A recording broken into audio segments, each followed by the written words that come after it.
indirimbo yiswe Jasma nakene ya Mark. Njye nitwa Kai Proctor, nizere ko wayinsabye ari buyibone mu kinyarwanda. Ati kubaho nkabaho utari sinkubeshye rwose biri kunkomerera yo. Ese ni gute nasobanurira umutima wanjye kukomeza kuvuga umutima ukomeza kuvuga izina ryawe? Ntabwo nshaka kuguhomba, nta kintu nshaka cyadutandukanya. Ntabwo nshaka kuguhomba, nta kintu na kimwe nshaka ko dutandukanya. None se kubera iki wowe uri kuganira uri no kumbwira ibyo kunsiga? Kubera iki uri kuganira uvuga ibyo kunsiga yo? Nupfa mbere yanjye nanjye nzahita mpfa ngusange ako kanya.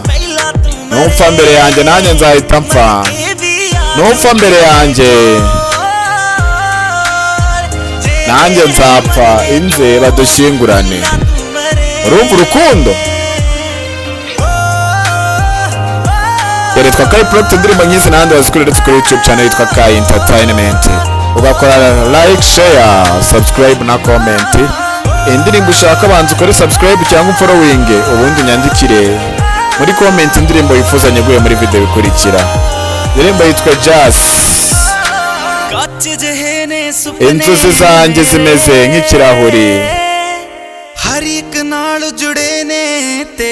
zose ziba zerekeye kuri wowe. Ntabwo mbizi uko nabaho ndi kure yawe, kubera ko ntabwo uburibwe bwo kuba kure yawe ntashobora kubwihanganira.